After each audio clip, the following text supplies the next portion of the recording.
నమస్తే.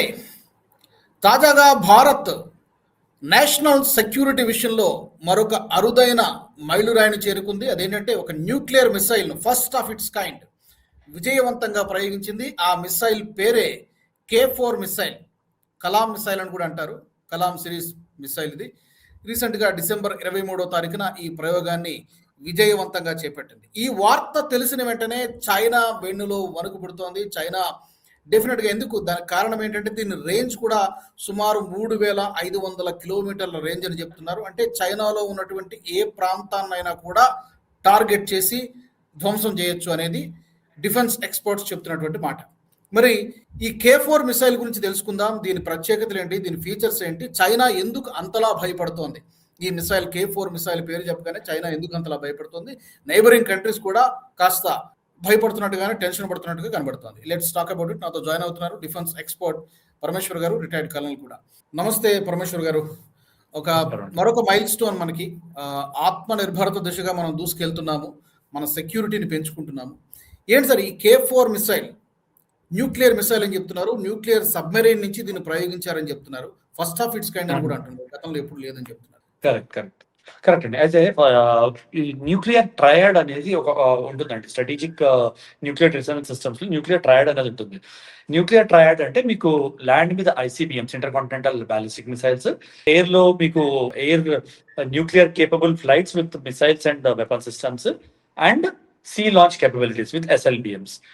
మూడు ఏ దేశానికి అయితే ఉంటాయో ఆ దేశం న్యూక్లియర్ ట్రయాడ్ కంప్లీట్ చేసిందని అనుకుంటారు. సో అట్లా న్యూక్లియర్ ట్రయాడ్స్ ఉన్నవి ప్రపంచంలో. ఇప్పుడు విత్ దిస్ ఇండియా 4వ దేశం అండి. అంటే USAకి, రష్యాకి, చైనాకి తప్ప ఏ దేశానికి న్యూక్లియర్ ట్రయాడ్ లేదు. సో ఇవాళ ఈ K4 మిసైల్ సిస్టమ్ తోటి ఇండియా కూడా న్యూక్లియర్ ట్రయాడ్ కంప్లీట్ చేసింది.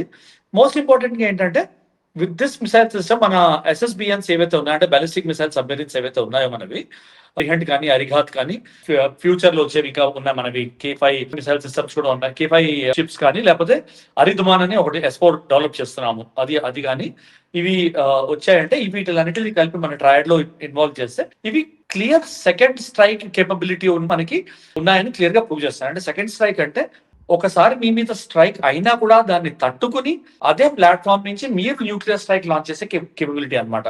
ఆ కేపబిలిటీ ఉన్న సబ్మెరీన్స్ ఈ అరిఘాత్ కానీ, లేకపోతే ఇవి కానీ, లేకపోతే ఈ మిసైల్ K4 మిసైల్స్ కానీ. నా ఈ సిరీస్ లో మనకి ముందర ఉండేది K15 మిసైల్ కూడా ఉండేది, కానీ దాని రేంజ్ చాలా తక్కువ, 750 కిలోమీటర్ల దాకే ఉండదు. అంటే 750 కిలోమీటర్లు అంటే వెరీ లిమిటెడ్ టార్గెట్స్ మనకి సీలోంచి మనం లాంచ్ చేస్తే. సో ఇప్పుడు ఈ 3500 కిలోమీటర్స్ ఏమైందంటే మనము కావాలనుకున్న చాలా టార్గెట్స్, చైనాలో ఎక్కడ ఉన్న టార్గెట్లో కానీ, సీలోంచి ఎక్కడి నుంచి పాకిస్తాన్ లో ఉన్న టార్గెట్స్ కానీ ఎవరిని కానీ రీచ్ అవ్వచ్చని ఒక పెద్ద flexibility and joint leap in completing nuclear triad. అంటే దీని 3500 కిలోమీటర్లు అని చెప్తున్నారు. చైనాలో ఉన్నటువంటి బీజింగ్ మొదలుకొని ముఖ్యమైనటువంటి నగరాల్లో ఏ నగరాన్నైనా కూడా టార్గెట్ చేసి మనం కొట్టవచ్చని చెప్తున్నారు. పేలోడ్ ఏంటి సార్, దీని పేలోడ్ ఏంటి అసలు? దీనిలో పేలోడ్స్, వేరియస్ పేలోడ్స్ పెట్టచ్చు అండి nuclear warheads. So maximum payload capacity 2.5 tons, అంటే 2000 కిలోల పేలోడ్ పెట్టి మీరు 3500 కిలోమీటర్స్ మాక్సిమం రేంజ్ రీచ్ అవ్వచ్చు. అంటే మాక్సిమం పేలోడ్ తోటి మాక్సిమం రేంజ్ 3500 కిలోమీటర్స్. సో మీరు పేలోడ్ తగ్గించారంటే ఇంకా దూరం వెళ్తుంది మిసైల్. సో 2500 కిలోస్ పెట్టారంటే 3500 కిలోమీటర్లు వెళ్తుంది. అంటే చైనాలో ఎక్కడికైనా వెళ్తుంది. అండ్ ఎందుకు అన్ని దేశాలు కూర్చొని నోటీస్ చేస్తున్నాయి ఇప్పుడు అంటే మేజర్లీ బికాస్ ఈ టెక్నాలజీ వచ్చాక మనము రేంజ్ పెంచడంలో పెద్ద ప్రాబ్లం ఏం లేదు. We're already in the way of developing our K5 and K6 series missiles. ఏవైతే అవి 5000 కిలోమీటర్స్ దాటి ఉంటాయి. అంటే intercontinental range, almost intercontinental. మీరు ఎక్కడి నుంచైనా ప్రపంచంలో, ఇండియాలో కూర్చొని ఎక్కడి నుంచైనా ఎక్కడికైనా కొట్టచ్చు మీరు టార్గెట్స్ ని. సో అది కూడా మాక్సిమం, నా ఉద్దేశం ప్రకారం మాక్సిమం 2030 కల్లా ఆ కేపబిలిటీస్ కూడా మనకు వచ్చేస్తాయి. ICBMs from water, ICBM like missiles from water. So K5, K7, K6, K7 missiles వచ్చేసాయంటే మనకు ఆ కేపబిలిటీ కూడా వచ్చేస్తుంది. 5000 కిలోమీటర్స్ ప్లస్ రేంజ్ ఉన్న కిలోమీటర్స్ ఉన్న range with nuclear payload of about 3 to 4 tons గ్యారంటీకి మనకు వచ్చేస్తుంది అండి. అయితే ఇప్పుడు మన దగ్గర ఉన్నటువంటి న్యూక్లియర్ సబ్మెరైన్స్, ఈ సబ్మెరైన్స్ కూడా 2 రకాలు ఉంటాయని చెప్తున్నారు. ఒకటి న్యూక్లియర్ సబ్మెరైన్స్, లేదా డీజిల్ తో నడిచేటువంటి సబ్మెరైన్స్ కూడా ఉన్నాయని చెప్తున్నారు. ఈ రెండింటికి డిఫరెన్స్ ఏంటి పరమేశ్వర్ గారు? ఇప్పుడు ఇది న్యూక్లియర్ సబ్మెరైన్ నుంచే దీన్ని ప్రయోగించినట్టు చెప్తున్నారు. అంటే సముద్రం లోపట 200 నుంచి 300 మీటర్ల లోతులో నుంచి దీన్ని ప్రయోగిస్తారా, సముద్రపు అడుగు భాగం నుంచి ప్రయోగిస్తారా? ఏంటి దీని ప్రత్యేకత ఏంటి? బయటకు అసలు ఎవరికి తెలియదు అంటున్నారు. పైన సర్ఫేస్ నుంచి కాకుండా సముద్రం లోపల నుంచి ప్రయోగిస్తున్నారని చెప్తున్నారు. కరెక్ట్ అండి. సో ఏంటంటే దీని కీ కేపబిలిటీ, ఈ మిసైల్ కీ కేపబిలిటీ ఏంటంటే మనకి ఒకటి ఏంటంటే ఫ్లెక్సిబిలిటీ టు లాంచ్. అంటే మీరు వాటర్ సర్ఫేస్ నుంచి కూడా లాంచ్ చేయొచ్చు, వాటర్ మధ్యలో నుంచి కూడా లాంచ్ చేయొచ్చు, సీ బెడ్ దగ్గర నుంచి కూడా లాంచ్ చేయొచ్చు మీరు.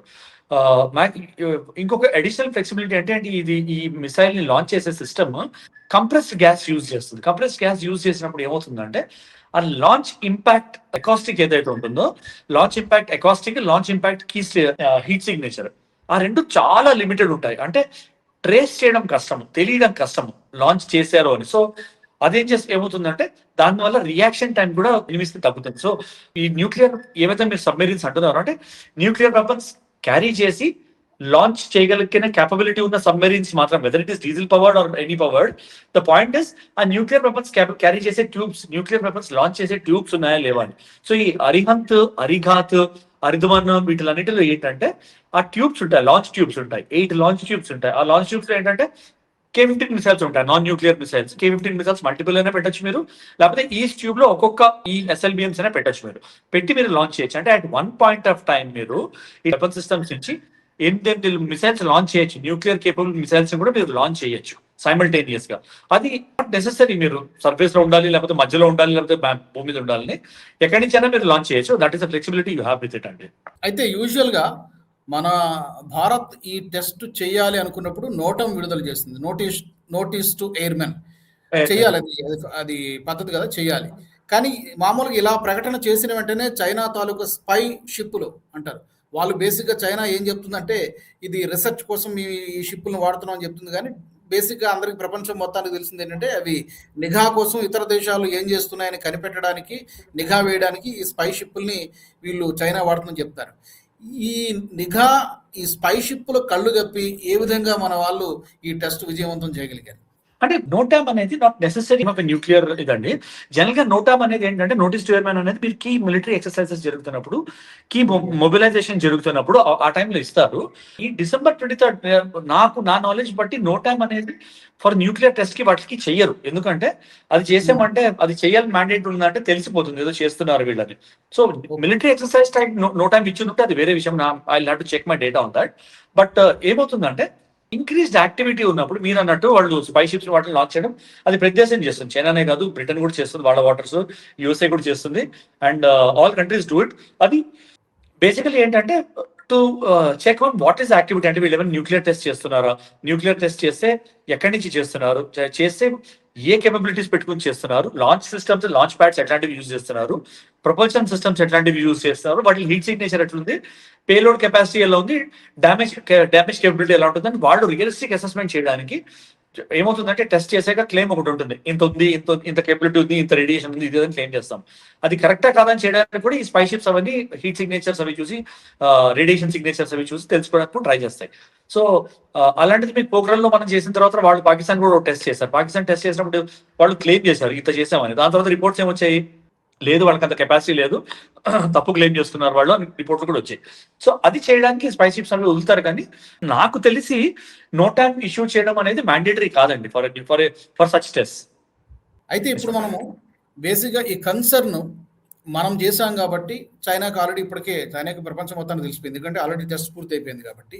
దీనికి ఈక్వల్ కెపాసిటీ, ఇదే రేంజ్, ఇదే తరహా మిసైల్, న్యూక్లియర్ మిసైల్స్ చైనా దగ్గర ఏమైనా ఉన్నాయా? కంపేర్ చేసుకున్నప్పుడు అంటే మన మిసైల్ని వాళ్ళు ఇంటర్సెప్ట్ చేయడానికి ఏమైనా అవకాశం ఉంటుందా ఏంటి? ఇవి జనరల్ గా న్యూక్లియర్ అంటే అట్ హై లెవెల్ చెప్పుకోవాలంటే న్యూక్లియర్ మిసైల్ ని ఇంటర్సెప్ట్ చేసే కేపబిలిటీ ప్రపంచంలో ఏ దేశానికి లేదండి. లేదు. ఒకసారి న్యూక్లియర్ మిసైల్ మీరు వేశారంటే రామవాడం లానే, అది ఇంకా బ్రహ్మాస్త్రం లాగే, అది వెనక్కి తీసుకోలేరు, దాన్ని ఇంటర్సెప్ట్ చేయలేరు. వచ్చి నేను మీకు చెప్పినట్టు SSBN SLBM కేపబిలిటీ ఉన్నవి. SSBN కేపబిలిటీ ఉన్న దేశాలు 5 or 6 ఉన్నాయి ప్రపంచంలో. లెక్క పెడితే United States, Russia, China, UK, France and India, 6 దేశాలు ఉన్నాయి ప్రపంచంలో. ఓకే, సో ఈ 6 దేశాలకి SSBNs ఉన్నాయి, అంటే nuclear launch, ballistic launch submarines ఉన్నాయి. ఇటు వచ్చి SLBM కేపబిలిటీ మాత్రం ప్రపంచంలో 3 దేశాలకి, ఇప్పుడు భారతదేశాన్ని కలుపుకుని 4 దేశాలకే ఉంది. అది ఇండియాని కలుపుకుని ఇండియా, చైనా, USA, రష్యా, అంతే, ఇంకెవరికి లేదు SLBM. సో ఇవేంటంటే when the systems are developed, మనం వీటిని సిస్టమ్స్ ఇంటిగ్రేట్ చేసినప్పుడు ఫస్ట్ ప్లాట్ఫామ్ కావాలి, తర్వాత వెపన్ సిస్టమ్ కావాలి. లేకపోతే వెపన్ సిస్టమ్ డెవలప్ చేసుకుని ప్లాట్ఫామ్ లేకుండా ఏం చేయలేరు. సో కేపబిలిటీ ఉన్న కంట్రీస్ మల్టిపుల్ ఉన్నాయి. మీకు చెప్పినట్టు 6-7 దేశాలు ఉన్నాయి, కానీ కంప్లీట్ న్యూక్లియర్ ట్రయడ్ కంప్లీట్ చేసింది 4 దేశాలు మాత్రమే ఇప్పటికీ. అయితే మనం ఇందాక అనుకున్నట్టుగా దీని రేంజ్ గురించి మాట్లాడుకున్నాము. 3500 కిలోమీటర్ల రేంజ్, ఆ డిస్టెన్స్ లోపల ఏ టార్గెట్ అయినా కొట్టగలదని చెప్పి ఎంత టైం తీసుకుంటుందండి? అంటే మామూలుగా యూజువల్గా ఎన్ని నిమిషాలా, లేకపోతే ఎంత టైం తీసుకుంటుంది? డిపెండ్స్ ఆన్ ద డిస్టెన్స్ అనుకోండి. ఫర్ ఎగ్జాంపుల్ 3000 కిలోమీటర్స్లో టార్గెట్ ఉంది, చైనాలో ఏదో ఒక మనం ప్రాంతాన్ని కొట్టాలి, టార్గెట్ చేయాలి. ఎంత టైం తీసుకుంటుంది? Depending on the payload and distance, మీరు అన్నట్టు flight and it can achieve any ranges అండి, ఎనీ రేంజెస్ ఆఫ్ 750 km/h దగ్గర నుంచి స్పీడ్ ఆఫ్ సౌండ్ కూడా మ్యాక్ బ్యారియర్ కూడా దాటిపోతాయి ఇవన్నీ. It all depends upon the guidance system అనమాట. అంటే 1 Mach 2 Mach లో కూడా మీరు డ్రైవ్ చేయొచ్చు మిసైల్స్ ని. 1 Mach 2 Mach అంటే స్పీడ్ ఆఫ్ సౌండ్ కంటే కూడా ఫాస్ట్ గా లాంచ్ అవుతుంది. సో మీకు ఒకసారి లాంచ్ అయ్యాక మాక్సిమం రేంజ్ లో మీకు మాక్సిమం 5-6 నిమిషాల కన్నా ఎక్కువ టైం మీకు దొరకదు. మిసైల్ లాంచ్ అయ్యాక 5-6 నిమిషాల కన్నా మీకు ఎక్కువ దొరకదు. దాంతో పాటు ఇంకో పెద్ద ఎందుకు భయం పుట్టుకుంది, లేకపోతే ఎందుకు నోటీస్ తీసుకుంటున్నాయి ప్రపంచ దేశాలు ఏంటంటే, ఎర్రర్ రేంజ్ అనేది ఒకటి ప్రతి మిసైల్కి ఉంటుంది. ఈ K4 మిసైల్ కి ఎర్రర్ రేంజ్ ఏదైతే ఉందో అది 10 మీటర్లు మాత్రమే. అంటే 10 మీటర్ల రేంజ్, ఎక్స్ట్రీమ్లీ ప్రిసైజ్ రేంజ్ లో టార్గెట్ ని కొట్టగలుగుతుంది ఇది. So that is the biggest flexibility this missile is giving the Indian arm forces. 10 మీటర్లు అంటే చాలా చాలా తక్కువ, చాలా లేదండి 10 మీటర్లు అంటే. అండ్ దాన్ని ఇంటర్సెప్ట్ చేయడం కష్టం, ఇంటర్సెప్ట్ చేసేటువంటి అవకాశం లేదు. At the same time target కూడా ఆల్మోస్ట్ ప్రిసైజ్ టార్గెట్ కొడుతుంది. అంటే ఇంకోటి మనం ఆలోచించాల్సింది అంటే, యాజ్ ఆఫ్ నౌ నేను చెప్పినట్టు మీకు న్యూక్లియర్ మిసైల్స్ ఇంటర్సెప్ట్ చేసే కేబిలిటీ ప్రపంచంలో ఏ దేశానికి లేదు. కానీ ఇన్ ఫ్యూచర్ డెవలప్ చేశారంటే what will that depend upon, మీరు ఇంటర్సెప్ట్ చేయగలిగిన ఎబిలిటీ దేని మీద డిపెండ్ అయి ఉంటుంది? 1, ఎర్లీ మార్నింగ్ మనం లాంచ్ చేస్తున్నామని కానీ లేకపోతే లాంచ్ చేసామని కానీ తెలియాలి వాళ్ళకి. ఈ ఇంకో మిసైల్ లాంచ్ చేయడం వాళ్ళు చేయాలంటే బేసిక్లీ ఐరన్ డోమ్ కానీ మన S-400 కానీ సిస్టమ్స్ ఉన్నాయి ఏంటి, వాళ్ళు లాంచ్ చేస్తే మనం కూడా లాంచ్ చేస్తాము, వెళ్ళి మల్టిపుల్ షాట్స్ లో ఒక షాట్ వెళ్ళి ఆ మిసైల్ ని ఇంటర్సెప్ట్ చేస్తుంది. అలాగే ఇక్కడి నుంచి మనం లాంచ్ చేసామని తెలిసాక వాళ్ళు లాంచ్ చేయాలి. సో దానికి ఏంటి, advance notice is important. Advance నోటీస్కి ఏంటి మీకు కావాల్సింది? హీట్ సిగ్నేచర్ కావాలి, లేకపోతే అకోస్టిక్ కావాలి, సౌండ్ కావాలి. ఆ రెండు లిమిటెడ్ ఉన్నప్పుడు ఏమవుతుందంటే అది తెలిసేటప్పుడు కూడా కొంచెం టైం పోతుంది. దాని తర్వాత న్యూక్లియర్ మిసైల్ టార్గెట్ మీద లాంచ్ అయిందని తెలియడానికి కూడా ఇంకోటి కొంచెం టైం పడుతుంది. వీళ్ళు లాంచ్ చేసేసరికి it will be its advanced stage of flight. ఆ అడ్వాన్స్ స్టేజ్ ఆఫ్ ఫ్లైట్ లోకి వెళ్ళి ఇంటర్సెప్ట్ చేయాలంటే కూడా టైం పడుతుంది. So the chances of intercepting such a missile because of the same reasons is very very low అండి.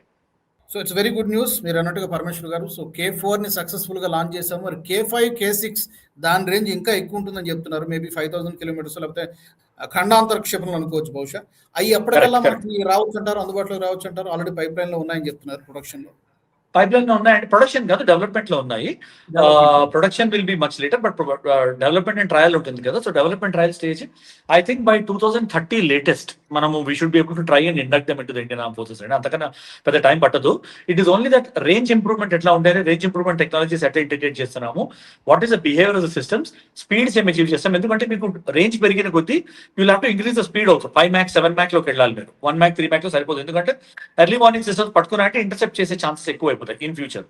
So దాన్ని beat చేయాలంటే you have to achieve higher speeds, higher range, higher payload. ఈ మూడే check చేయాలి. Technology మీకు already ఉంది. So higher speed, higher range, higher capability అంటే ఆ చేసి ఇంటిగ్రేట్ చేసి దాని తర్వాత how are the systems behaving, how stable are they, propulsion systems ఎట్లా ఉంటాయి, కూలింగ్ సిస్టమ్స్ ఎట్లా ఉంటాయి, ఇవన్నీ చూడాల్సి వస్తుంది. అవి చూసేసి టెస్ట్ చేస్తే అయిపోతుంది. సో నాకు తెలిసి by 2030 will be able to test, launch and credibly induct them into defence forces అండి. అండ్ వాటి రేంజ్ 5000 ప్లస్ 7000 ప్లస్ 8000 ప్లస్ కూడా ఉంటాయి. గ్రేట్. అది ఇంకా వీలైనంత తొందరగా మన అమ్ముల పొదిలో చేరాలని మనం కోరుకుందాం. శత్రు దుర్భేద్యంగా భారత్ తయారవడం ఒక మంచి పరిణామం, శుభ పరిణామం. ఆసియా ఖండంలో ఇంకా చెప్పాలంటే ప్రపంచంలోని అగ్రదేశాలకు కూడా ధీటుగా మనం ఎదగడం అనేది it's very very positive news. Thank you very much Parameshwar గారు, ధన్యవాదాలు. థ్యాంక్ యూ అండి.